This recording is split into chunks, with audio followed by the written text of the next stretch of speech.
दोस्तों,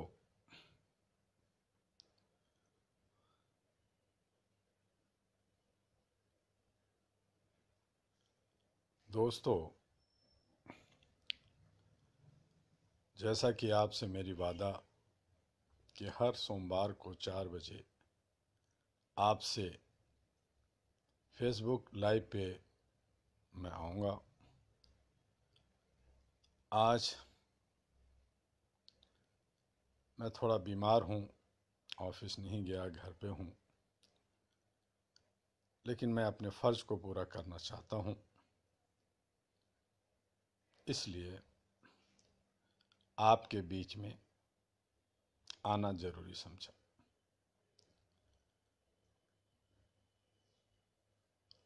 आप सभी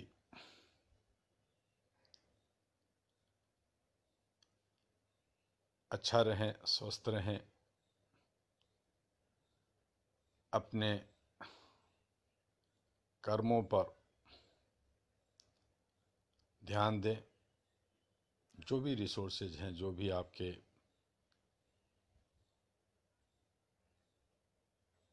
से बन पाता है, उसे पूरा करें। एक जर्नलिस्ट महोदय मुझे पिछले 2 दिनों से फ़ोन करके बार बार पूछ रहे हैं कि दुआ जी,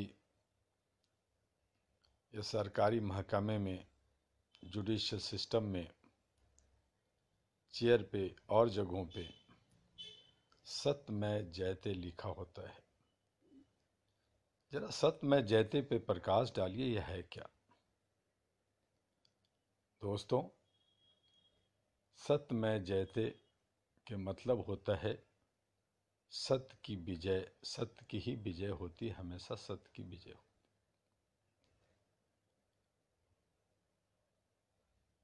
आज हम जिस युग में जी रहे हैं, उस युग को हमारे पूर्वजों ने, हमारे बड़े ज्ञानियों ने कलयुग का नाम दे रखा है। और कलयुग में सत्यमेव जयते एक बहुत बड़ी बेईमानी है, क्योंकि यहाँ सत्य की विजय नहीं होती, यहाँ असत्य की विजय होती है। यहाँ जितना झूठ, जितना आप फ्रेब, जितना आप भ्रष्टाचार, जितना आप दमन और शोषण करने वाले बनेंगे, उतना ही आपकी तरक्की, उतना ही आपको बड़ा ओहदा आपको मिलता है। एक वकील जो झूठ बोलता है, उसे जज बना दिया जाता है। एक जज जो गलत स्टेटमेंट देता है, किसी को एक पक्ष में सपोर्ट करता है, उसे गवर्नर बना दिया जाता है। एक लाखों करोड़ों का गमन करता है, उसे बड़े ओहदे पे रखा जाता है। एक चीफ जस्टिस को राज्यसभा दिया जाता है, चीफ मिनिस्टर का ऑफर होता है। तो यहाँ पे ऐसे अनगिनत बहुत सारे, एक नहीं बहुत सारे जो सत्ता में बैठे हैं, उन लोगों को जो असत्य के साथ बढ़ रहे हैं, उनको पदासीन किया जाता है, बैठाया जाता है। अच्छे सच्चे लोगों की कोई कीमत नहीं है मेरे दोस्तों।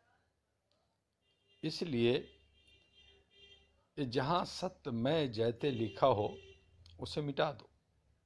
मेरा मानना है कि वहां लिखो असत्यमेव जयते। असत्यमेव जयते, जहां असत्य है वही जीतेगा। सत्य बोलने वाले तो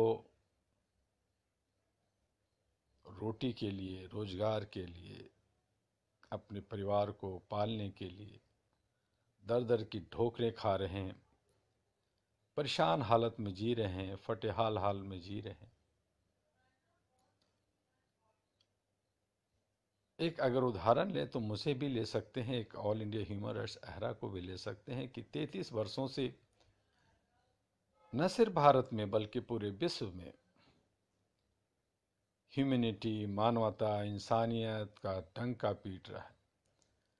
जुड़ो, काम करो, मानवता के लिए काम करो, इंसानियत के लिए काम करो, भाईचारे के लिए काम करो, किसी पे कोई तकलीफ न हो, एक पीस कीपिंग के लिए काम करो। चीख रहे हैं, कौन सुनता है? ये पागल आदमी है यार, ये सारा मानवता मानवता होता क्या है? लेकिन वहां जहां गलत हो रहा है वहां लोग भाग रहे हैं। जहां उनको व्यवस्था बदलनी चाहिए, अच्छे लोगों को एस्टेब्लिश करनी चाहिए लोकतंत्र में, वहां 500 रुपये में अपना वोट बेच देते। 8 रुपये की शराब की पोच पी करके मस्त रहते हैं, कहते हैं कि आह मुझे तो मजा आ गया। तो ऐसी सूरत में क्या बाबा अंबेडकर साहब देश के प्रधानमंत्री हो गए? क्या सुभाष चंद्र बोस देश के प्रधानमंत्री हो गए? क्या कबीर दास को भगवान मान लिया गया? तो सत्य बोलने वाले को कभी कुछ नहीं मिलता। बस उनको एक सेटिस्फेक्शन है कि मैं सत्य के साथ हूं और असत्य हमारे ऊपर हावी है, हमारे समाज को घून की तरह खा रहे हैं, वही राज कर रहे हैं। तो असत्य में जयते हर जगह होना चाहिए, क्योंकि आपके जो नौकर हैं, आपके जो सेवक हैं, आपके जो जनप्रतिनिधि हैं, वो सत्य में जयते लिख करके आपको बेवकूफ बना रहे हैं। राष्ट्रीय झंडा जिसके लिए हम आन बान शान है, जिसके लिए हम मर मिटने के लिए तैयार होते हैं, सच तो यह है कि आप अपनी गाड़ी पे, अपने घरों पे झंडा नहीं फहरा सकते। आप ऐसा करते हैं तो 170 के एक्ट के अंतर्गत आपको 2 साल की सजा होता है। लेकिन आप खुश हैं, आप फहरा रहे हैं, छोड़ रखा है लोगों ने। तो आपके जो नौकर हैं, आपके जो सेवक हैं, आपके जो जनप्रतिनिधि हैं, वो आपके सत्य पे असत्य का राज कर रहे हैं, वो जी रहे हैं, वो आप फायदा उठा रहे हैं। तो ये है समाज का, ये जो हमारे जो कलयुग है, कलयुग के अंदर जो जितना गलत काम कर सकते हैं कर रहे हैं, वही आगे बढ़ रहे हैं। अब आप कहेंगे दुआ जी आप उनकी सपोर्ट कर रहे हैं, सहयोग कर रहे हैं। नहीं, उन्हें भी मरना है और हमें भी मरना है। वो जितना उछल रहे हैं, जितना गलत तरीके से आगे बढ़ रहे हैं, वो उतनी ही कष्ट से, उतनी ही मुसीबत में, उतने ही दिमागी संतुलन खोते हुए मरते हैं। और मरने के बाद, मरने के वक्त में उन्हें होश आता है कि मैंने क्या कुछ किया। तो मेरा जो मिशन होता है, जो हम लोग काम कर रहे हैं, अपने सुकून के लिए कर रहे हैं, अपने भाईचारे के लिए कर रहे हैं, अपने ह्यूमैनिटी के लिए कर रहे हैं, कि हम एक मानव है और मानव का जो स्वभाव है हम उसका निर्वहन करें। मुसीबतें आएंगी, असत्य पे चलने वाले जो राक्षस हैं, जो समाज को बिगाड़ने वाले लोग हैं, वो मैं मानता हूं कि वो ज़्यादा हो गए हैं, ज़्यादा संख्या में है और हमें चारों तरफ से घेर रखा है। लेकिन हम डरने वाले में से नहीं हैं। आप सबको एक बैनर दिया। हमने बहुत सारे जीवन में बहुत कुछ खोया, बहुत कुछ देखा। बहुत बार मैं काफ़ी हैवी टेंशन में भी रहता हूँ। अब मैं काफ़ी बीमार भी रह रहा हूँ। ये कोरोना के रोना में, बाढ़ की चपेट में, ये जो त्रासदियाँ आ रही है ऊपर से, ये सब हमें सबक देती है। लेकिन हम फिर भी सबक नहीं सीखते और हम जो है छोटी सी ज़िंदगी, छोटी सी मौज मस्ती, छोटे से पैसे, छोटे से लोभ और लालच में जीते हैं। तो इसलिए हमें अपनी स्वभाव के अंतर्गत हमें मानवता के लिए काम करना चाहिए, लोगों को जोड़ना चाहिए। और मेरी जो भी ज़िंदगी बची है उसमें मैं कोशिश कर रहा हूँ कि पूरे विश्व में सेव लाइफ एंड ह्यूमैनिटी पे काम करूँ, लोगों को जोड़ूँ। और इसके लिए कई देशों में प्रोग्राम हम लोग करने जा रहे हैं। बस अनुकूल समय के इंतज़ार है। हम अपने साथियों के साथ, जो अच्छे लोग हैं, अच्छे काम करने वाले हैं, चाहे वो 100 करोड़ में, 200 करोड़ में, अगर हमारे पास 10 लोग हैं, 20 लोग हैं, तो हम 20 लोग ही आगे बढ़ेंगे। हमें उसकी परवाह नहीं है कि हमारे साथ करोड़ों लोग क्यों नहीं हैं। कोशिश है कि हम भी 1 लाख 2 लाख बने। लेकिन जो असत्य लोग हैं वो रातों रात कहते हैं कि मेरे 14 करोड़ 10 करोड़ हमारे मेंबर हो गए। तो जो असूर लोग हैं, जो गलत तत्व के लोग हैं, वो तेजी से आपस में जुड़ते हैं। आप उस तरफ ना जाएं, आप सही जगह पे चलें, और तभी आपकी सत्य में जयते, जो सतयुग का आगाज होता है, सतयुग में सत्य का जीत होता था। आज भी हमारे उस खून में, हमारे वंशजों के खून में है। हमें उसे कायम रखना है। जिस तरह से हम आस्था में अपने वंशजों को और बड़े लोगों की मान करते हैं, जिस तरह से हम बड़े लोगों के चलन पे चलते हैं, आज हमें उसी तरह से बड़े लोगों ने ही हमें सिखाया। सद्भावना, भाईचारा, आपस में मिलकर रहना, चाहे वो हिंदू हो या मुसलमान, सिख हो या ईसाई, चाहे वो कोई भी भाषा बोलता हो, चाहे इंग्लिश बोलता हो या हिंदी बोलता हो, चाहे मराठी, चाहे तमिल, तेलुगु, मलयालम बोलता हो, है तो वो इंसान। और हम सभी इंसान को आपस में प्यार कर करके ये जो छोटी सी जिंदगी है उसे सुंदर बनाएं, उसके साथ जिए। और यही साथ जीना आपके लिए सत्यमय जयते बनता है। आपसे जो गहना छीन लिया, आपके जो शब्दों को छीन कर करके, ये जो चौकीदार, ये जो सेवक, ये जो आपके पैसे पे पलते हैं, इन्हें अगर आप टैक्स ना दें, इनको अगर इनके खजाने में अगर पब्लिक का पैसा ना हो, तो ये बाप बाप करेंगे। मेरा कहना है कि नेताओं के पीछे मत भागो, इनकी पछलगू मत बनो, जयकार मत करो। देखो इनकी हालत क्या हो जाएगी। आपने कभी देखा है कि एक पुलिस वाला जब वो नौकरी में रहता है तो सैलरी तो उसे मिलती है, लेकिन सैलरी से वो संतुष्ट नहीं रहता।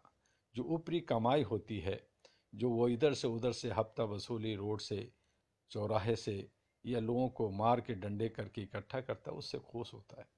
लेकिन जब वो रिटायर करता है, जब उसकी नौकरी जाती है और उसकी ऊपरी कमाई नहीं होती, तो वो परेशान हो जाता है, और उस परेशानी में उसका दिमागी संतुलन खो जाता है और उसकी ज़िंदगी बर्बाद हो जाता है। और उसे आप देखेंगे कि उसकी आखिरी ज़िंदगी ठीक से नहीं गुजरा।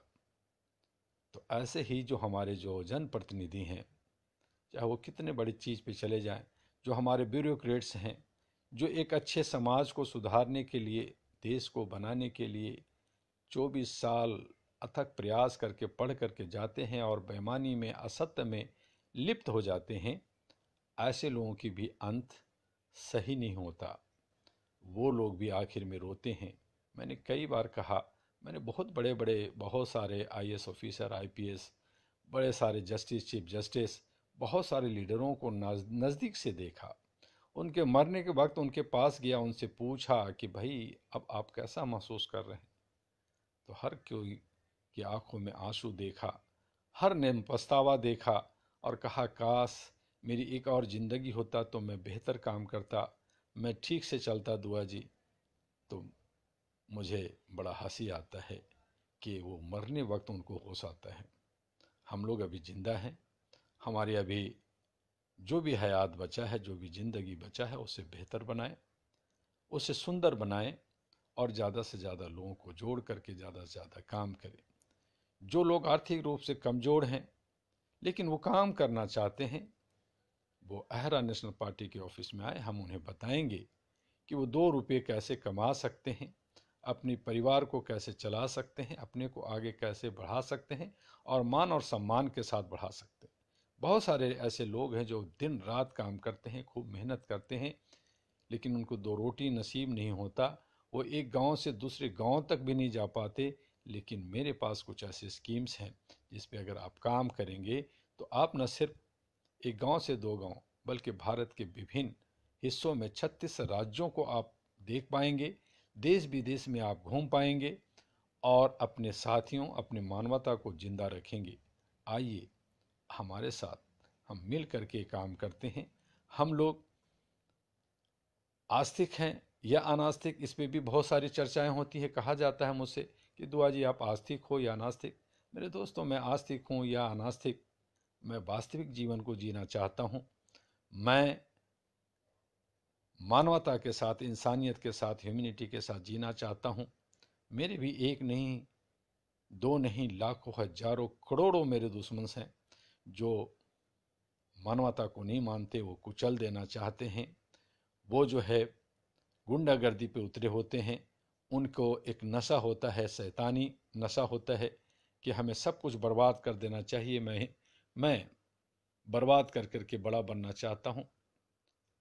तो मैं उन्हें बड़ी खुशी खुशी कहता हूँ कि तुम अपनी चलन करो, तुम अपने तरीके से चलो और मैं अपने तरीके से चल रहा हूँ।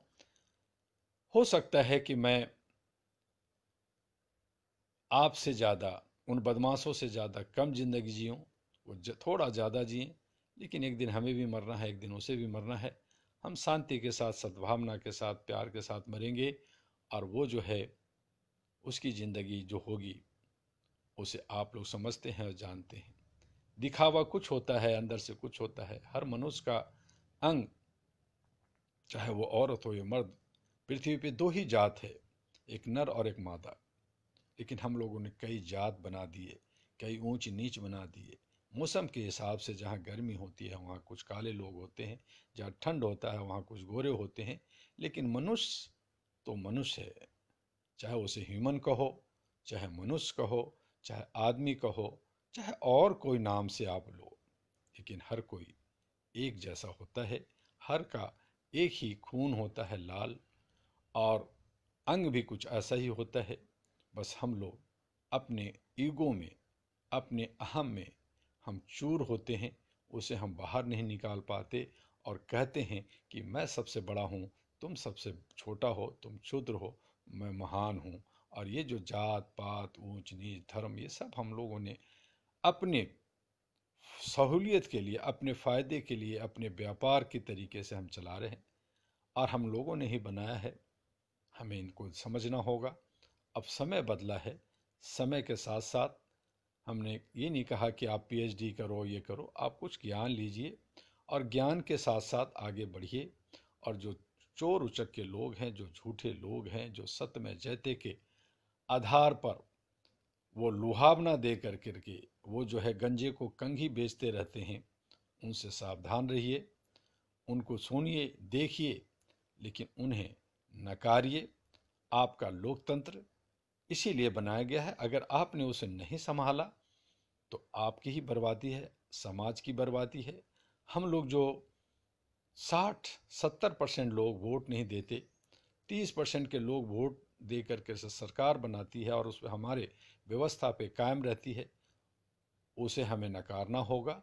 हमें 60-70% जो वोट नहीं देते हैं उसे निकल करके वोट देना होगा, क्योंकि वो यही चाहते हैं कि 70% वोट ना दें।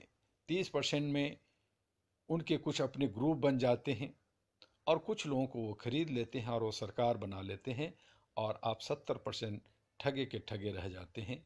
इसलिए अगर आपको 30% को हराना है, 30% को उखाड़ के बाहर फेंकना है, तो जो 70% जो वोट नहीं देते उन्हें बाहर आकर करके आपको लड़ना होगा, आपको आवाज़ उठानी होगी। और यही मैं कोशिश बिहार और बंगाल में करने जा रहा हूँ, कर भी रहा था। लेकिन वहाँ जो आज बाढ़ और कोरोना के वजह से सरकार ने कुछ इस तरह से जाल बुन दिया है कि वहाँ पे आप आवाज़ नहीं उठा सकते, आप बोल नहीं सकते। इलेक्शन कमीशन जो एक अलग से बनता है, जनता के हित के लिए होता है, लेकिन वो सरकार के पट्टू है, सरकार के इशारे पे काम करती है, सरकार की देख रेख में काम करती है, सरकारी लोग होते हैं। तो वो इलेक्शन कमीशन जनता के हित का या जनता का नहीं होता, उसे भी बदलने की ज़रूरत है। वहाँ पे अगर जनता का जनप्रतिनिधि होता, स्वयंसेवी के जनप्रतिनिधि होता, वो अगर सरकार से हट कर करके अपनी पूरी ताकत के साथ, पूरी सोच के साथ अगर काम करती, तो लोकतंत्र का नक्शा ही अलग होता। आज हमारे जुडिशियल भी सरकार के कब्जे में है, वो भी, उनको भी अपने तरीके से काम करना चाहिए। जितनी भी पुलिस डिपार्टमेंट सिक्योरिटी है उनको भी अपने तरीके से काम करने, सब सोशल बॉडी है, ये सब संस्थाएं हैं, सोसाइटीज हैं, एनजीओ हैं। और आपके एनजीओ, आपकी संस्थाएं, आपकी सोसाइटीज, आपके ऑर्गेनाइजेशन ही ऑर्गेनाइजेशन का दुश्मन बना हुआ है। इसलिए मैं कहता हूं कि all India human rights association किसी से डरता नहीं, अपने तरीके से काम कर रहा है भारत के 36 राज्यों में और भारत के बाहर विदेशों में काम कर रहा है, और ये तो एक पृथ्वी पे काम करता है। इसलिए मैंने हर एक सदस्य को कहा कि मेरे दोस्तों, आप सिस्टम के हिसाब से जो सरकार ने जो बना रखा है, आपको घेर रखा है कि आप मुखिया हो, आप जिले के कलेक्टर हो, तो एक जिले का कलेक्टर जिले का होता है, दूसरे जिले का नहीं होता, दूसरे जिले में उसका कुछ नहीं चलता।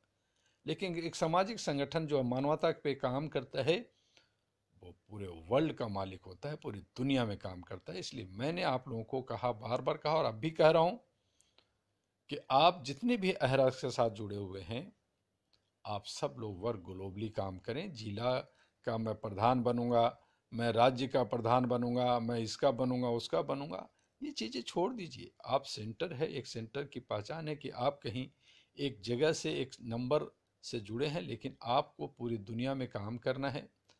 आपके लिए पूरा दुनिया आपका है और आप अपने को मजबूत बनाइए। जो जो लोग सत्य में जयते कर करके आपको, जो बदमाश लोग जो हैं, जो आपको घेर रखा है, उसे तोड़ना है, उस मिथ्या को तोड़ना है। और आपको ताकत बनाने के लिए मैंने कहा कि मेरे दोस्तों, आप अकेले हैं, कम से कम आप 10 लोग मिल जाइए, 11 लोग की एक कमेटी बनाइए ताकि आपको एक ताकत मिले।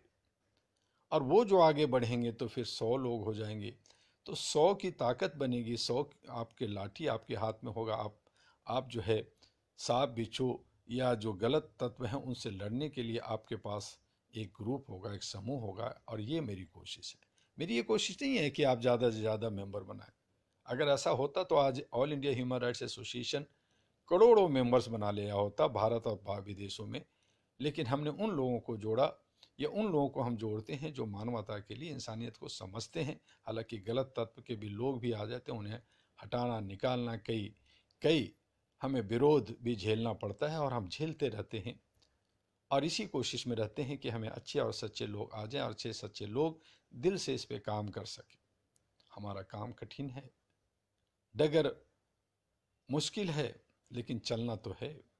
हमें उन तमाम लोगों का मुंहतोड़ जवाब देना है जो हमें गलत रास्ते पे ले जाते हैं। हम उन रास्तों से नहीं जाएंगे। हम अंधभक्त की तरह हम लोग डर कर करके, हम लोग जो आंखें बंद कर करके, हम नशे में ज़िंदगी नहीं जीना चाहते। अपनी आंखें खोल कर करके जो हमारी ज़िंदगी मिली हुई है, चाहे हम जिस आस्था में जीते हैं, हम चाहे जिसे भगवान मानते हैं, हम उन्हें नाजिर हाजिर कर करके अपनी ज़िंदगी को सुंदर बनाएं और अपने लाइफ को, अपनी ह्यूमैनिटी को बचाएं। यही आपका जीत होगा। जय हिंद, जय भारत। आपका डॉक्टर एमी दुआ। फिर मिलेंगे अगले मंडे को 4 बजे। मैं समझता हूँ कि उस वक्त मैं स्वस्थ रहूँगा और आप जो मुझे कहेंगे कि इन बातों पे बात करें, इन पे मैं उन्हीं पे बात करूँगा। अपने विचार मुझे आगे भेजें और हर सोमवार को 4 बजे फेसबुक पर आप जरूर आएँ। जय हिंद, जय भारत।